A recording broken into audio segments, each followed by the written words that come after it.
করেছি করছি শুরু করেছি।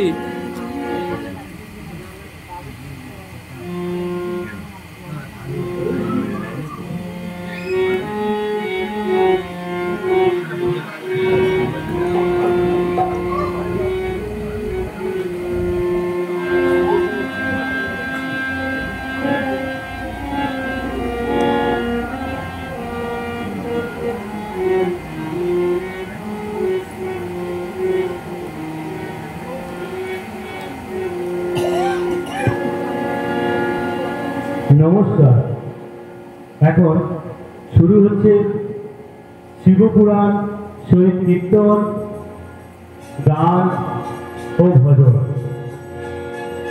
হর হর মহাদেব। সবাই বলুন হর হর মহাদেব।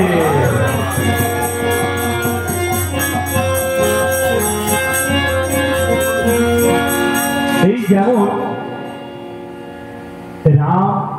রামের রাম পাঠ যেখানে হয়ে থাকে সেখানে বীর হনুমান তো থাকেই, এটা সবাই জানে।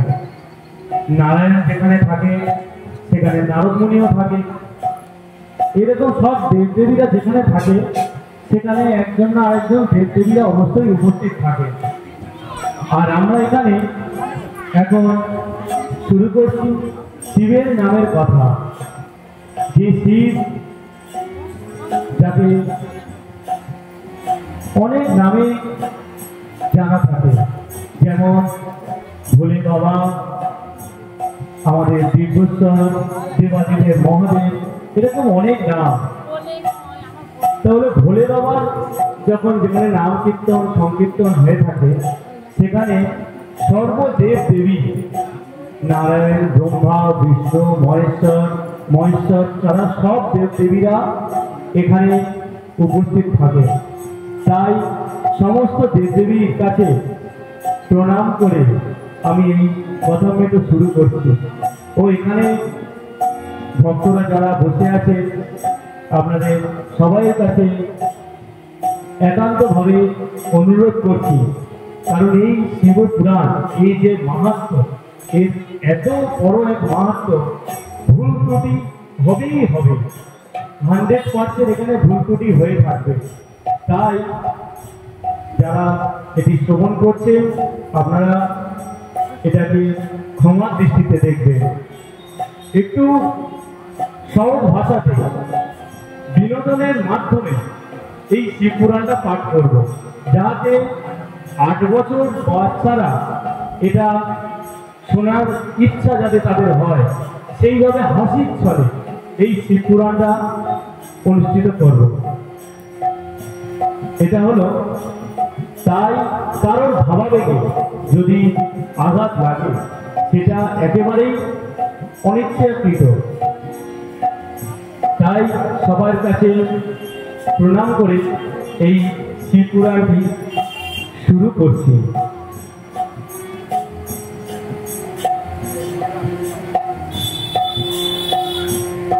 ওম ত্র্যম্বকং যজামহে সুগন্ধিম পুষ্টিবর্ধনম উর্বারুকমিব বন্ধনাৎ মৃত্যুমুক্তমহামৃতা।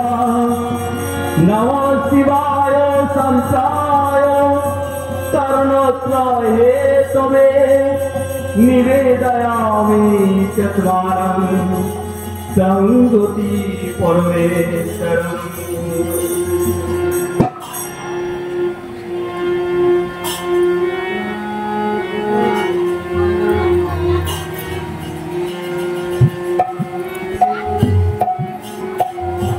कर्पूरगरं करुणावतारं संसारसारं भुजगेन्द्रहारं।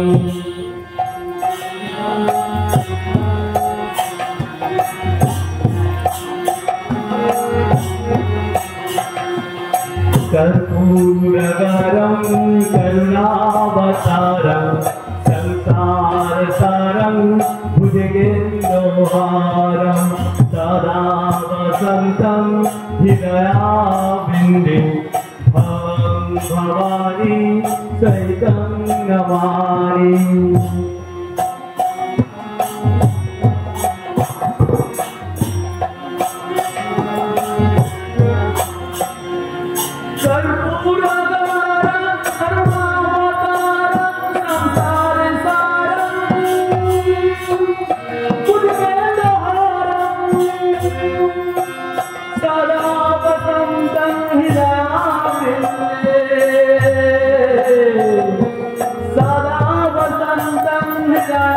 বৃন্দে ভগবানি চৈতন্যমণি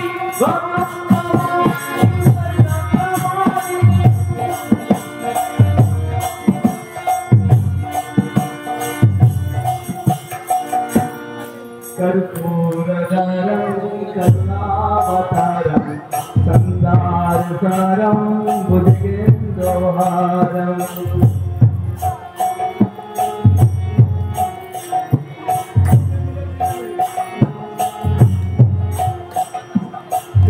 कर्पूरधरं करुणावतारं संसारसारं भुजगेन्द्रहारम् वसंतं हृदयाबिन्दे भगवन्महानि चैतन्यमानि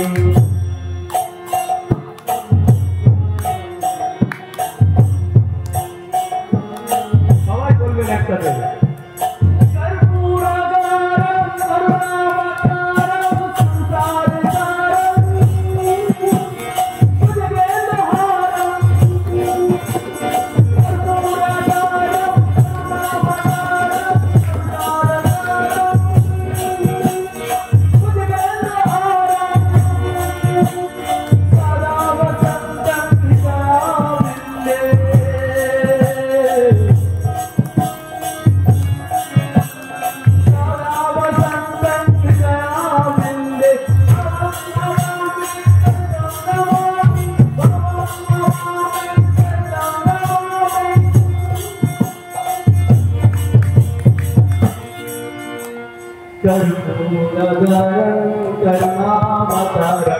संसारसारं भुजगेन्द्रहारम्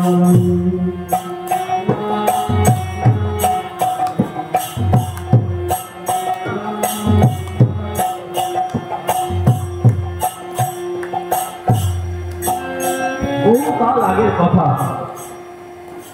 পৃথিবীর সমস্ত মুনিগণরা একদিন একত্রিত হয়েছিল, যেমন আমরা এখানে সবাই এখন একত্রিত হয়ে আছি, সেই রকম বহু মুনিগণরা এক সময় সব একত্রিত হয়েছিল। সমস্ত মুনিগণরা একসাথে বসে কথা বলছে, মানে গল্পগুলো করছেন সবাই, অনেকক্ষণ ধরে গল্প করছেন। কারণ মুনিগণদের তখন কাজ ছিল না, কোনো কাজ নেই, তাই একবার গল্প শুরু হলে হয়, সে গল্প আর থামবে না। যাও কোনো কিছু গল্প হলেই সে এখন দিন রাত কেটে যাবে সেই গল্পগুলো। যেমন একটা উদাহরণস্বরূপ বলি, আপনাদের আশেপাশে যেসব চায়ের দোকান আছে, চা দোকান, যারা চা খেতে যান অভিজ্ঞ লোকেরা, কারণ ওনারা বেশিরভাগ বয়স্ক লোকেরাই যান, তো তাই সদ্য অভিজ্ঞ লোকেরা সেই চা খাওয়ার দোকানে যখন কোনো একটা ঘটনা বা একটা গল্প যদি শুরু হয়, বাকিটা তো ইতিহাস, সেটা শুরু হতেই থাকে, তার কখন শেষ হবে তার কোনো ঠিক নেই। সেই রকমই মুনিগণরাও ওই রকম গল্প শুরু হয়েছে, গল্প চলছে। কাজ না থাকলে যা হয় আর কি, সংসার নেই, কাজ নেই, রান্না করা, বাসন মাজা, কোনো কাজ নেই, এমনকি টিভি দেখা, বাচ্চারা যেমন গেম খেলে সেও ওইসব কিছুই ছিল না তখন। তাই শুধু গল্প আর গল্প, ওনাদের কাজ শুধু একটাই, পুজো অর্চনা করা। ওনাদের সব প্রত্যেকের একটা করে আশ্রম আছে, সেই আশ্রমে ওনারা থাকে, এক একজনের এক একটা আশ্রম। সেই আশ্রমের কাজ শুধু বাচ্চাদের শিক্ষাদান দেওয়া, শিক্ষাদান করা, বাচ্চাদের, শিশুদের সবাইকে শিক্ষা দেওয়া, ধর্মের প্রতি ধর্মের নামে শিক্ষাদান দেওয়া ও পূজা অর্চনা করা, এছাড়া ওনাদের আর কোনো কাজ নেই। তাই গল্প চলছে, বেশ রমরমিয়ে গল্প চলছে।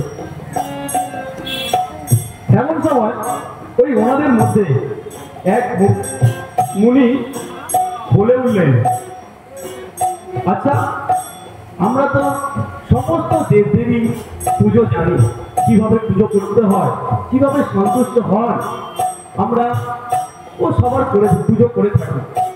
এখন আমরা শিব পুজোও করি, কিন্তু সত্যি কথা বলুন তো, এই শিব পুজো করে তোমাদের কি ভক্তি হয়? পুজো পুজো করার পর মন ভরে এই পুজো করে যে আমি এই শিবের যে দেবাদিদেব মহাদেব সর্বদেবের ওপর যে দেব দেবাদিদেব মহাদেব যাকে বলা হয় সেই দেবাদিদেবকে পুজো করে কারণ মন ভরে মানে আমরা এখন এখানে যারা যে অবস্থায় আছি মুনিগণরা সেই অবস্থায় আছে মানে পুজো করে একটা শান্তি পাচ্ছে না শিবের পুজো করে শান্তি পাচ্ছে না তাই ওনারা বলছেন কিভাবে আমরা শান্তি পাবো ওনাদের মধ্যে একজন বয়স্ক লোক বলছে এই কি করে শান্তি পাবে সে শিব তার সম্বন্ধে কে বা পুরোপুরি সম্পূর্ণভাবে তথ্য দিতে পারে এরকম কে আছে তখন ওনাদের মধ্যে একজন বসেছিলেন নিখিল গুণাকর ব্যাস শিষ্য সুর নিখিল গুণাকরের ব্যাস শিষ্য সুর তিনি ওখানে বসে ধ্যান করছিলেন মানে একটু পাশে ধ্যান করছিলেন তা ওনারা যখন ওটা দেখলেন বললেন এইরকম কাল কখনো হয়নি এত যুগ আমরা আছি এখানে আমরা এইরকম স্বরূপ কখনো দেখিনি এই সুরকে আজকে পেয়েছি আমরা তাই ওনাকে ছাড়া যাবে না যে কোনো প্রকারে ওনার কাছ থেকে সবকিছু তথ্য আমাদের নিতেই হবে কিভাবে শিবের পুজো হয় কি করলে শিব সন্তুষ্ট হয় সবকিছু খুঁটিনাটি যা কিছু সবকিছুই আমার জানতে হবে এই শিবের এই সুতের কাছ থেকে তাই বলে চলো যাই হঠাৎ করে একজন বলে উঠলেন দাঁড়াও দাঁড়াও দাঁড়াও দাঁড়াও কি করে যেতে পারো উনি যদি রেগে যায় বা যদি না বলে আমাদের এই সুযোগ ছাড়া যাবে না যত কষ্ট পায়ে ধরে কেউ পা ছাড়বো না আমরা সব মুনিগণরা একসাথে বলছে কেউ পা ছাড়বো না সুখকে যতক্ষণ না উনি আমাদের পুরোপুরি ভাবে শিবের সত্য বর্ণনা করেন ততক্ষণ না আমরা ওনার পা ছাড়বো না এই বলে সব চলে যাচ্ছিল সেই ব্যাসের শিষ্য প্রধান শিষ্য সুতের কাছে এমন সময় আরো একজন বয়স্ক লোক মানে ঋষি উনি বলছে দেখো বাবা তোমরা যারা আমরা যারা এই বয়স্ক লোক আছি মণিগণ যারা বয়স্ক লোক আছে আমরাই কথা বলবো তোমরা কিন্তু কিছু বলো না কোথায় কি হিতের বিপরীত হয়ে যায় তাই তোমরা কিছু বলো না যা বলার আমরা বলবো তোমরা শুধু সাথ দেবে আর অন্য কিছু না এই বললো ঠিক আছে চলুন তাহলে চলুন চলুন বলে সবাই গেল গিয়ে যাওয়ার সময় মুনিগণরা ওখানে যেতেই সুরকে প্রণাম করতে বলছে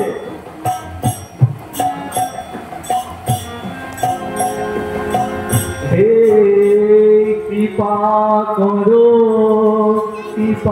করো তুমি সর্বজ্ঞানী কৃপা করো কৃপা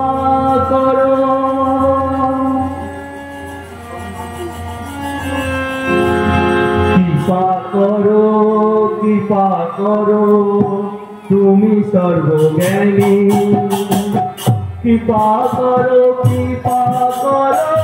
তুমি সর্বোপরি কৃপা করো তুমি সর্বজ্ঞানী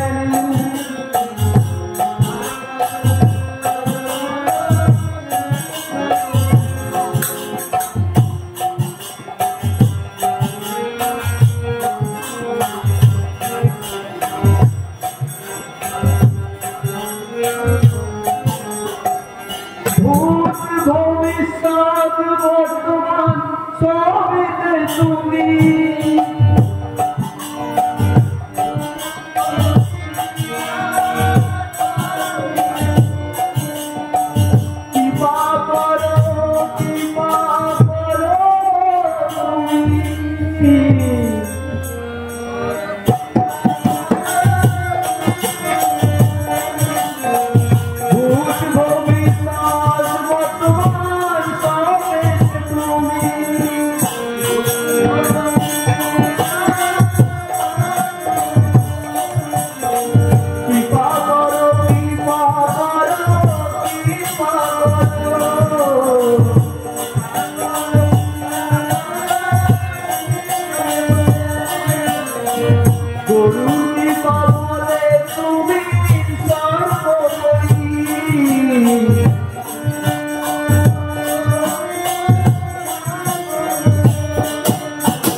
এই দাঁড়াও দাঁড়াও দাঁড়াও, এত আমাকে বলার দরকার নেই। আমি বর্তমান ভূত ভবিষ্যৎ সবইতে আমি জানি। তাই তোমরা ওখানে কি কি গল্প করছিলে, কথা বলছিলে আমার কাছে আসার আগে, বা তোমরা কি কি ওখানে বলছিলে তা আমি সবই শুনেছি। তাই আমাকে কিছু বলার দরকার নেই। তোমাদের উদ্দেশ্য আমি বুঝেছি, তাই আমি সবকিছুই এক্ষুনি বলবো তোমাদেরকে। তোমরা এখানে বসো। তো সব মুনিগণরা ওখানে বসলো। সুদ বলছে, তোমরা এখন এখানে যা যা আমাকে জিজ্ঞাসা করছো, এক নারদ মুনি, যে আমাদের নারদ মুনি, ব্রহ্মার ছোট নারদ, তিনি বহু যুগ আগে স্বয়ং পিতামহকে এই কথা জিজ্ঞাসা করেছিলেন যে আমি অনেক শিবলিঙ্গ দর্শন করেছি, বহুতর শিবলিঙ্গ দর্শন করেছি, সব জায়গায় ঘুরে এসেছি, কিন্তু পিতামহ আমার মনে শান্তি হয়। আমি শিবের সম্বন্ধে অত কিছু জানিও না, কিভাবে পুজো করতে হয়, কিভাবে উনি ফল দেন। যখন প্রলয়কালে, যখন প্রলয় হয়, মহাদেব শিব ওই সময় কি রূপে থাকে, কি বা তিনি প্রসন্ন হন, আর যদি বা প্রসন্ন না হয়ে থাকে তখন কি রূপ ফলদান করে, তা আমাকে বিস্তারিত ভাবে খুলে বলুন। আপনি আমাকে সবকিছুই দিয়েছেন। নারদ তার বাবা পিতামহকে বলছে, আপনি আমাকে সবকিছু দিয়েছেন, বিষ্ণু মাহাত্ম্য দিয়েছেন, ভক্তি মার্গ দিয়েছেন, জ্ঞান মার্গ দিয়েছেন, তপ মার্গ দিয়েছেন, দান মার্গ দিয়েছেন, এমনকি তীর্থ মার্গ দিয়েছেন। পুরো এই ব্রহ্মাণ্ডে সবকিছুই আমাকে দিয়েছেন, কিন্তু আপনি আমাকে শিব তত্ত্বের সম্বন্ধে কিছুই জানান। তার কারণ কি? কেন আমাকে, আমি আপনার পুত্র হয়েও আমি শিবের সম্বন্ধে কিছু কেন জানতে পারবো না? আপনি আমাকে কেনই বা বিস্তারিত কিছু বলছেন না? আমাকে বলুন, সবকিছু বলুন। আপনি সবকিছুই আমাকে কীর্তনের মাধ্যমে আমাকে বলুন। তখন ব্রহ্মা বলছে, তুমি রেগে যেও না, তোমার সবকিছুই আমি বলবো। নারদ তো শুনবে না, নারদ রেগে আগুন, সে শুধু রেগে যাচ্ছে, বলছে, না তুমি কেন আমাকে এতদিনে বলোনি কিছু? আমি তোমার পুত্র হয়ে কেন কিছু জানবো না? আজ থেকে আমি খাবো না, কোথাও যাবো না, তোমার কোনো কথা শুনবো না, তুমি তোমার মতো থাকবে, আমি আমার মতো থাকবো। নারদ এতই রেগে গিয়ে তার বাবা পিতামহকে এইসব কথাগুলো বলছিলেন। তখন ব্রহ্মা এইসব কথা শুনে বলছে, শান্ত হও বাবা, তুমি শান্ত হও, আমি সব কিছুই তোমার কাছে বলবো, তুমি একটু শান্ত হও। বলছে, না বাবা, তুমি এতদিনে আমাকে এই শিবের সম্বন্ধে কিছু বললে না?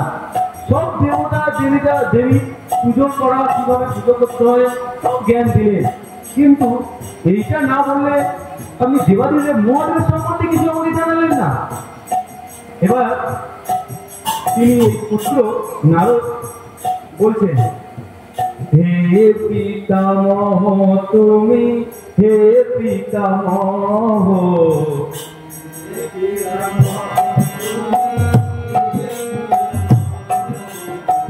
পিতামহ পিতামহ, হে পিতামহ,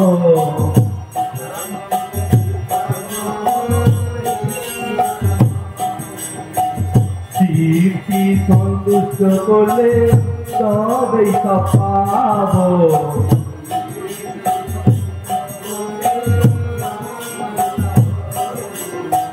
পিতামহ পিতামহ,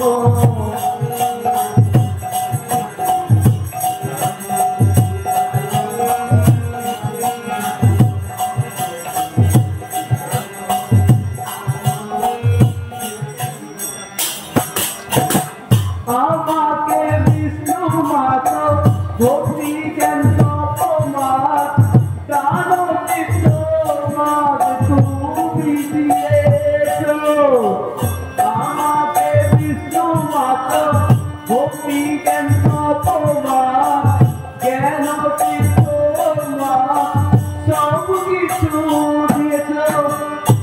করুণা করো তুমি করুণা করো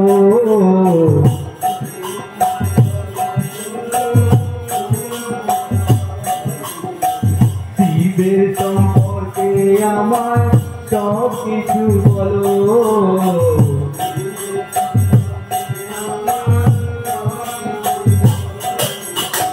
হে পিতামহ তুমি হে পিতামহ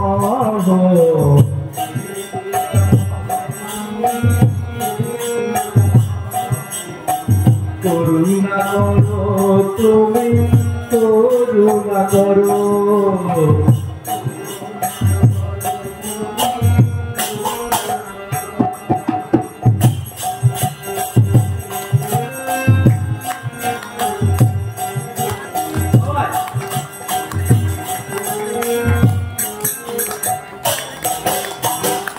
এখন এই ব্রহ্মা নারদকে যাও করে শান্ত করাচ্ছে বাবা তুমি শান্ত হও শান্ত হও অত অনিষ্ট হও না তুমি বসো আমি তোমাকে সবকিছু বিস্তারিত আমি বলবো তাই তুমি এখানে বসো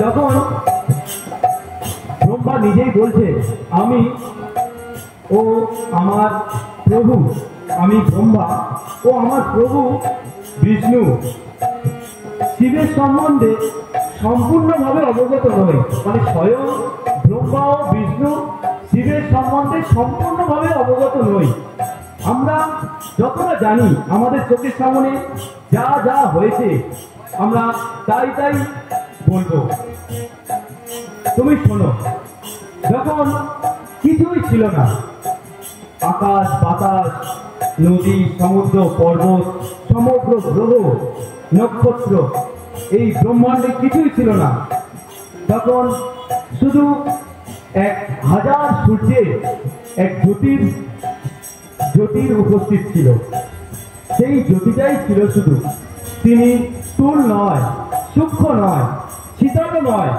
উষ্ণও নয় আর তার আদি নেই অনন্তও নেই এই ধরনের একরকম জ্যোতির্লিঙ্গ শুধু বর্তমান ছিল ব্রহ্মাণ্ডে কিছুই ছিল না শুধু একটা জ্যোতির্লিঙ্গের বর্তমান ছিল যে জ্যোতির্লিঙ্গ হাজারো সূর্যের রশ্মি ধরে অবস্থিত বর্তমান কিছুকাল পর সেই জ্যোতি থেকে ব্রহ্মের সনাতনী ইচ্ছা হলো সেই ইচ্ছাই হলো প্রকৃতি ও তার মূল কারণ হয়ে উঠল এবার জাগলো সৃষ্টির ইচ্ছা উনি প্রকৃতির দেবী যার 8 বাহু তার গায়ে নিত্য দীপ বিদ্যুৎ দেবীর অশেষ রহস্য বসনে ভূষণ সজ্জিত দেবী প্রকৃতি বিচিত্র বসন বিচিত্র ভূষণ বিচিত্র প্রকৃতি এর মধ্যে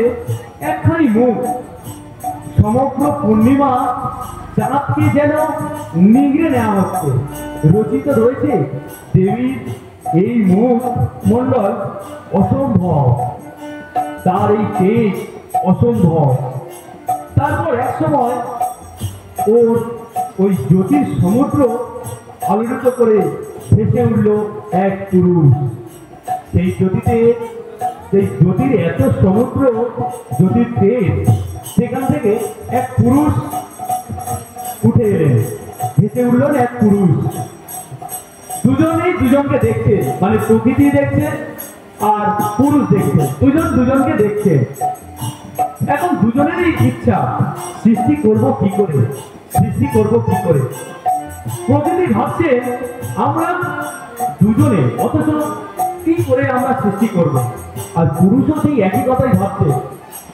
আমরা দুজনে মাত্র এখানে আছি এই পুরো সমগ্র ব্রহ্মাণ্ডে আমরা কি করে সৃষ্টি করব চারিদিকে তখন সব নিস্তব্ধ কোনো আওয়াজ নেই কিছু নেই তখন কোথা থেকে একটা আওয়াজ এলো ভেসে উঠলো তপস্যা কর সেই আওয়াজ শুনে তপস্যা শুরু করলো তপস্যা করলেন কে প্রকৃতি ও ওই পুরুষ দুজনেই তপস্যা শুরু করলো তপস্যা করার পর অনেক কাল কেটে যাওয়ার পর তাদের শরীর থেকে জলরাশি নির্গত হলো। সারি সারি জলরাশি, শুধু জলরাশি আর জলরাশি, সারাক্ষণ সেই জলরাশি বের হয়ে যাচ্ছে। পুরুষ শান্ত হয়ে প্রকৃতির সহিত এই কথাগুলো বলছে। প্রকৃতি হলো সেই পুরুষ, তার নাম নারায়ণ। ওম ব্রহ্মণ দেবায় ব্রহ্মণ হিতায় চ জগদ্ধিতায় কৃষ্ণায় গোবিন্দায় নমো নমঃ। সেই প্রকৃতি হলেন নারায়ণ। যে প্রথম পুরুষ এলেন, সেই প্রথম পুরুষের নাম নারায়ণ। ও প্রকৃতি এলেন নারায়ণ। ওম বিশ্বরূপেস্য ভার্যাসি পদে পদ্মনায়ে শুভে সর্বস্ব পাহিবা মহালক্ষ্মী নমস্তে। এই প্রকৃতির দেবী হলেন নারায়ণ। এখন সেখান থেকে উৎপত্তি হলো এক চক্র। সেই চক্র শুরু হলো দ্বিগুণ দ্বিগুণ ভাবে শুরু হলো। মাহাত্ম হয়েছে অহংকার, অহংকার হয়েছে পঞ্চতত্ত্ব, পঞ্চতত্ত্ব থেকে শুরু হলো পঞ্চভূত, এবং পঞ্চভূত থেকে শুরু হলো পঞ্চম জ্ঞানেন্দ্রিয়। এই পঞ্চম জ্ঞানেন্দ্রিয় উৎপন্ন হলো।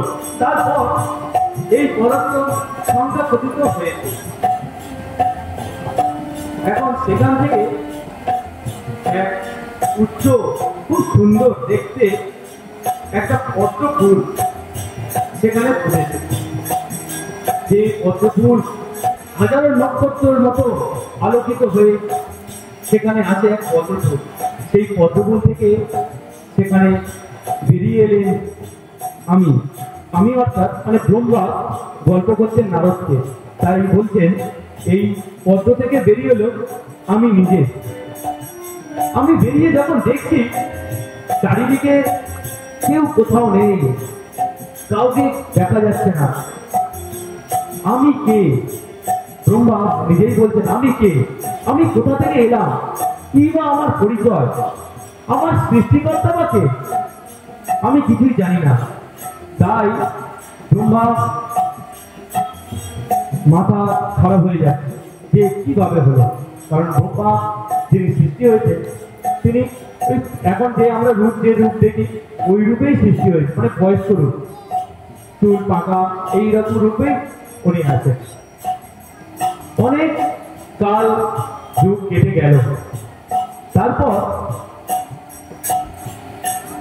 উনি চিন্তা করলেন যে আমি কোথা থেকে এসেছি, একমাত্র আমার সেখান এই পদ্মফুলের মূলে আমার যেতে হবে। আমি এই পদ্মফুলের মূলে যেতে পারলে ওখানেই আমার সব প্রশ্নের উত্তর ওখানেই পেয়ে যাব। তাই আর দেরি না করে সেই পদ্মের মূলে যেতে থাকলেন স্বয়ং ব্রহ্মা। সেই মূলের কাণ্ডে যেতে যেতে শেষ আর হয় না। 100 বছর পেরিয়ে গেল।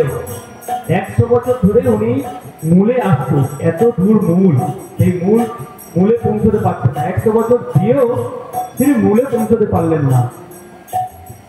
এবার রাগ তো হবে, বয়স্ক লোকের রাগ হচ্ছে। তা উনি বললো, ভাবছে না পুনরায় সেখানে চলে যাই, পদ্মপথে ফের আবার চলে যায়। তো যেতেও তো সেই 100 বছর ফের আবার লাগবে। তাই হোক, সেই 100 বছর ধরে আবার পুনরায় সেই পদ্মফুলের উপরে চলে এলেন। এসে উনি কিছুই বুঝতে পারছেন না কি করবেন কি করবেন।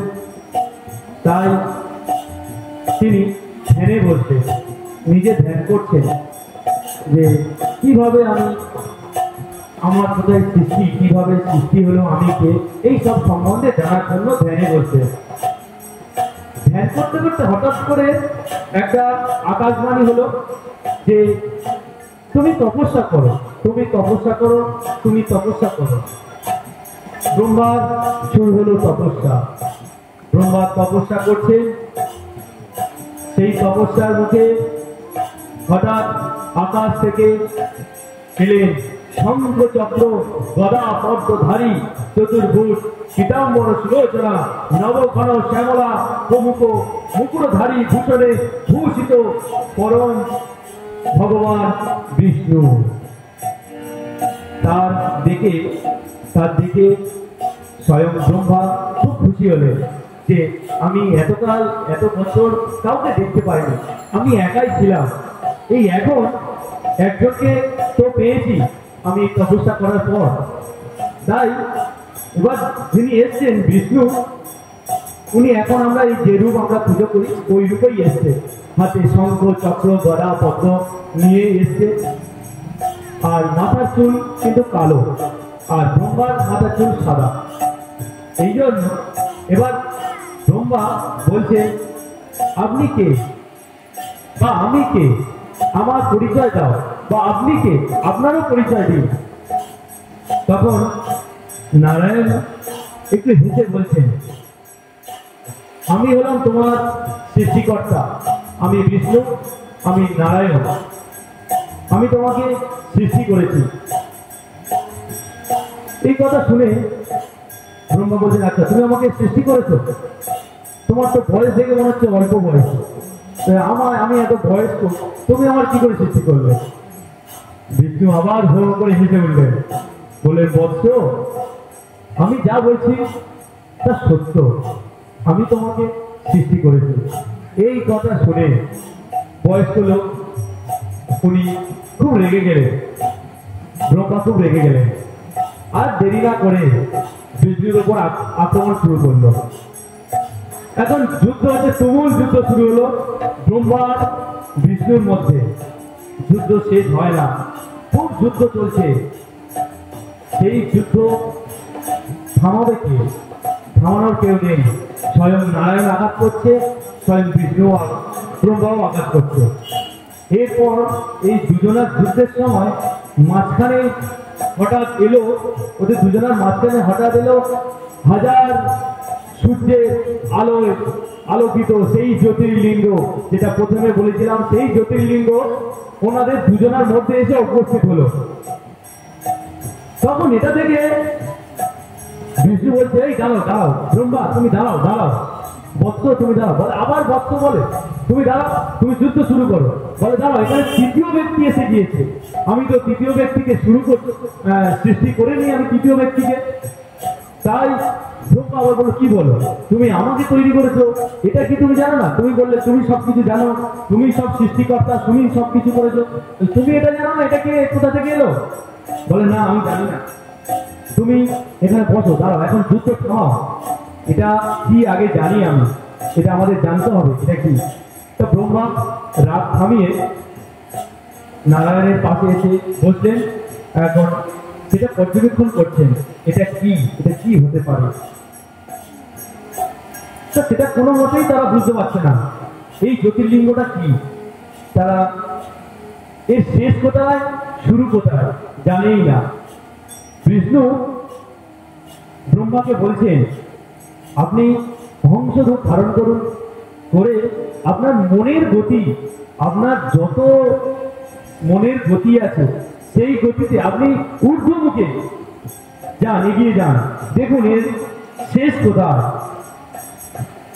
আপনার মনের গতিতে যাবেন, কিন্তু মনের গতি মানে আমরা এই বসে ভাবছি এখান থেকে আমরা কলকাতা চলে গেলাম, দিল্লি চলে গেলাম, পৌঁছে গেলাম সাথে সাথে, শুধু এই মনের গতি না, আরো আমাদের মনের অনেক বেশি গতি। যেমন এখান থেকে ভাবছি আমরা চাঁদে পৌঁছে গেলাম, সাথে সাথে চলে গেলাম, সূর্যে গেলাম, সাথে সাথে চলে গেলাম। তো নারায়ণ বলছে এমনই গতিতে, মনের গতিতে তুমি এগিয়ে যাও, দেখো এর শেষ কোথায় হয়েছে। তো দ্রুত ব্রহ্মা দেরি না করে হংসরূপে দ্রুত মনের গতিতে এগিয়ে গেল উপরের দিকে, কোথায় এর শেষ। আর নারায়ণ নিজে বরাহ রূপ ধারণ করেছে, বিশাল বড় এক বরাহ রূপ, শত যোজন তার প্রস্থ, শত যোজন তার দীর্ঘ, খুব ও তীক্ষ্ণ তার দাঁত, সুমেরুর পর্বতের ন্যায়, নাসিকা দীর্ঘ, খুব শক্ত হচ্ছে চারিদিকে, কারণ তিনি মাটি ঘুরে ঘুরে নিচের দিকে যাচ্ছেন দ্রুত, ওই শরীর নিয়ে, বড় শরীর নিয়ে নিচের দিকে যাচ্ছে। যে কোথায় আছে সেই শুরুটা কোথায় হলো?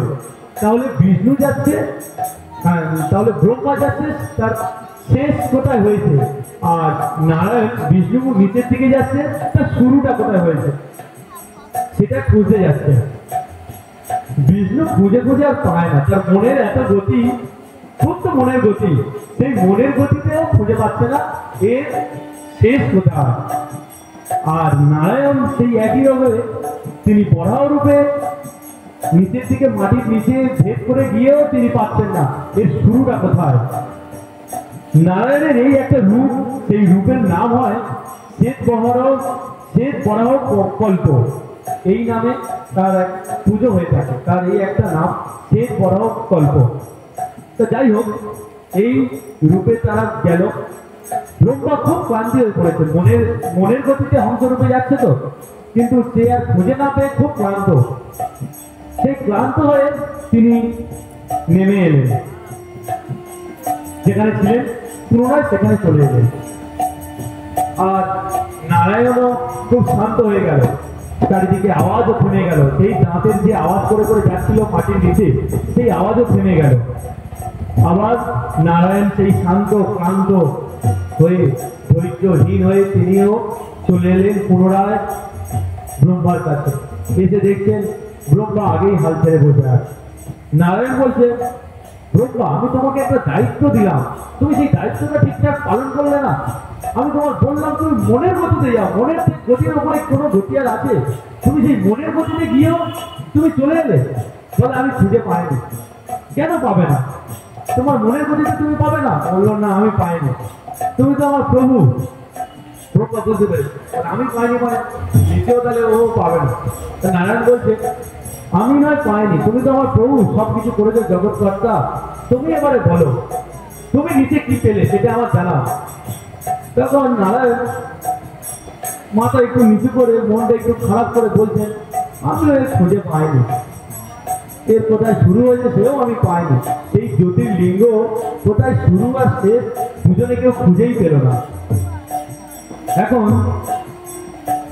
বিষ্ণুর এই রূপ খুঁজে না পাওয়াতে বিষ্ণু আর ব্রহ্মা এই রূপ, জ্যোতির্রূপকে ও তো কোনো কিছু খুঁজে না পাওয়াতে তারা শান্ত হয়ে, চারিদিকে সব শান্ত হয়ে যাবে, সব ক্লান্ত শান্ত, কোনো আওয়াজ নেই, শব্দ নেই, সেখানে শুধু নমস্কার করছে, নারায়ণ নমস্কার করছে, প্রণাম করছে, বলছে, আমরা তোমার রূপ জানতে অক্ষম, তুমি যেই হও সেই হও, তোমাকে নমস্কার। বারবার তাকে শত কোটি নমস্কার জানাচ্ছেন। এমন সময় হঠাৎ করে আকাশবাণী হলো, ও এই ওম এলো, তখন উৎপত্তি হলো এই ওমটা তখন থেকেই শুরু হলো। ব্রহ্মা বলছেন, প্রথমেই বলেছেন তো, আমি যতটা দেখেছি, যতটা জানি, আমি সেইটুকুই আমি তোমাদেরকে বর্ণনা করতে পারবো।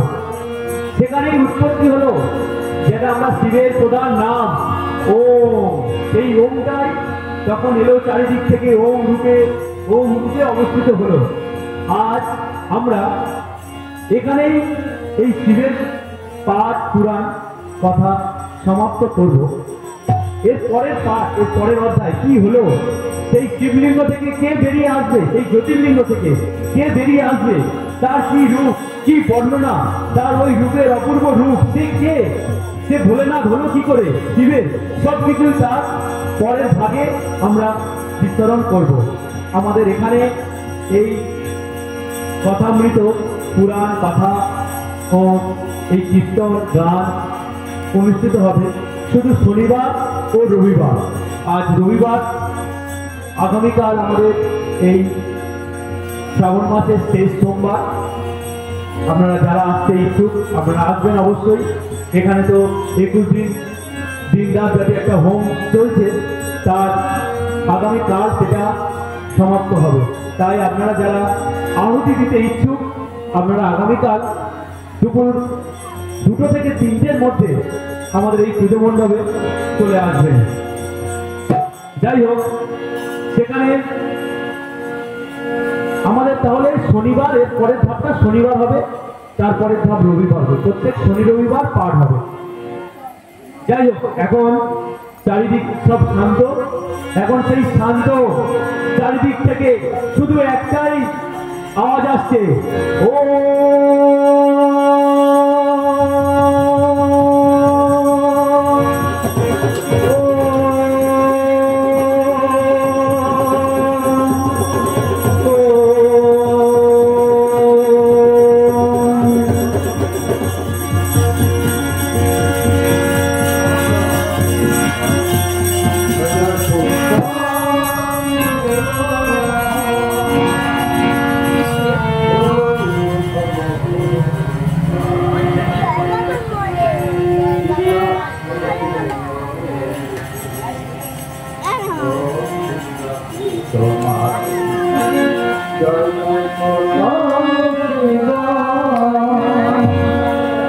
Oh,